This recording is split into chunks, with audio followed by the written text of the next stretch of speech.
Ada PHK massal, kok tega loloskan pekerja Cina masuk RI? Kalau ada tenaga kerja yang masuk, itu supaya disampaikanlah ke pemerintah, supaya pemerintah tidak resah, masyarakat tidak resah. Kok kita sekarang tenaga kerja lokal saja sudah dirumahkan, terus mereka enaknya masuk, ini sistem seperti apa ini? Kita juga bingung.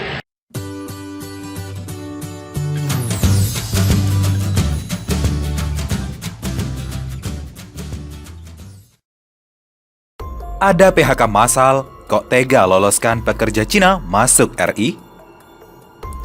Isu tenaga kerja asing atau TKA memang sensitif, apalagi di tengah adanya PHK massal pandemi corona saat ini. Sudah jutaan pekerja dirumahkan dan kena PHK selama pandemi corona. Kabar akan masuknya 500 tenaga kerja asing asal Cina untuk perusahaan nikel yang berlokasi di Morosi, Kabupaten Konawe, Sulawesi Tenggara menuai polemik beberapa hari ini. Hal ini pun disoroti Konfederasi Serikat Pekerja Indonesia yang dengan tegas menolak. Presiden KSPI Said Iqbal menyoroti bagaimana Menteri Tenaga Kerja Ida Fauzia bisa memberikan izin kepada buruh yang diduga buruh tanpa kemampuan khusus. Perlu ditindak tegas, 500 TKA bisa masuk, sementara banyak orang dipecat, stres. Menteri Dirjen ngurus 500 TKA aja, babak belur gitu. Ngawur bener. Harus ditindak tegas, Menteri dan Dirjennya, kata Said Iqbal kepada CNBC Indonesia Senin 4 Mei. Iqbal mengungkapkan ada 3 alasan penolakan tersebut. Pertama, melanggar status bencana yang telah dicanangkan oleh Presiden Jokowi, di mana pada saat pandemi ini, orang asing tidak boleh masuk ke Indonesia. Itu pun sebaliknya, orang Indonesia tidak boleh pergi ke luar negeri. Maka sangat miris ketika mengetahui 500 TKA justru diizinkan bekerja di Indonesia, tegasnya. Kedua, melanggar nomor 13 tahun 2003 tentang ketenaga kerjaan. Di dalam Undang-Undang Ketenaga Kerjaan, setiap satu orang TKA wajib ada tenaga kerja warga negara Indonesia sebagai tenaga pendamping yang bertujuan untuk alih teknologi dan alih keahlian dari TKA. Bahkan wajib dilaksanakan pendidikan dan pelatihan kerja bagi tenaga kerja Indonesia sesuai dengan kualifikasi jabatan yang diduduki oleh TKA tersebut. Dengan demikian akan terjadi transfer of job and transfer of knowledge. Maksudnya, kalau TKA sudah selesai dalam waktu 2 atau 3 tahun, akan ada tenaga kerja asal Indonesia yang bisa menggantikannya. Sehingga pekerjaan yang tadinya dikerjakan TKA bisa dikerjakan tenaga kerja asal Indonesia, terang Said Iqbal. Ketiga, kedatangan 500 TKA Cina tersebut melukai dan menciderai rasa keadilan buruh di Indonesia. Darurat PHK terjadi di depan mata, tetapi justru pekerjaan yang ada akan diserahkan ke asing, tegas Said Iqbal. Semakin menyakitkan, sampai saat ini belum terlihat upaya sungguh-sungguh dari pemerintah untuk mencegah agar tidak terjadi PHK. KSPI mengecam sekeras-kerasnya kebijakan yang telah dikeluarkan Kemenaker dan kementerian terkait lainnya yang mengizinkan 500 TKA tersebut. KSPI meminta dengan segala hormat kepada Presiden Jokowi untuk mengambil tindakan tegas kepada para pejabat di Kemenaker maupun kementerian terkait lainnya dengan cara dibebas tugaskan dari pekerjaannya. Sekalipun itu seorang menteri, tegas Said Iqbal.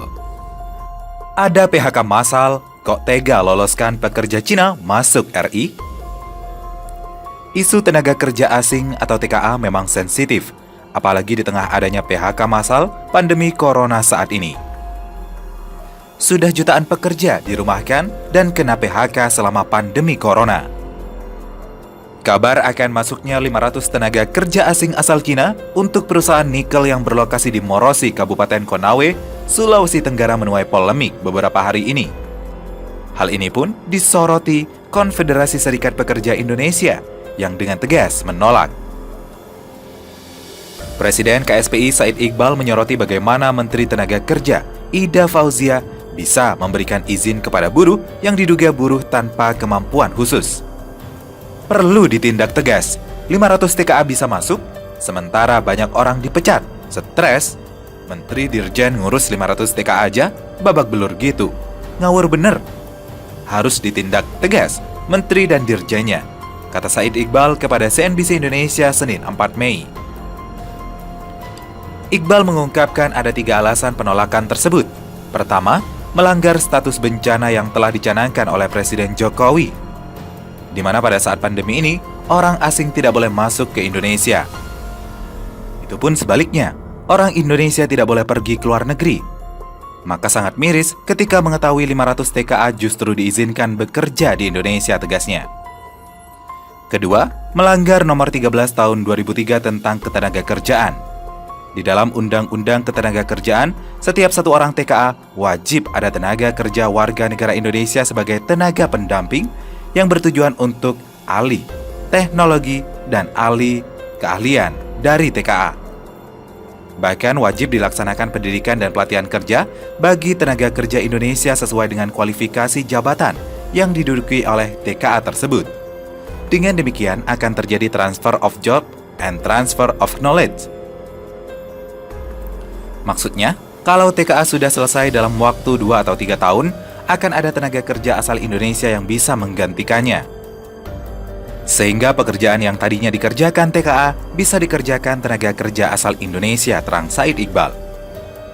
Ketiga, kedatangan 500 TKA Cina tersebut melukai dan menciderai rasa keadilan buruh di Indonesia. Darurat PHK terjadi di depan mata, tetapi justru pekerjaan yang ada akan diserahkan ke asing, tegas Said Iqbal. Semakin menyakitkan, sampai saat ini belum terlihat upaya sungguh-sungguh dari pemerintah untuk mencegah agar tidak terjadi PHK. KSPI mengecam sekeras-kerasnya kebijakan yang telah dikeluarkan Kemenaker dan kementerian terkait lainnya yang mengizinkan 500 TKA tersebut.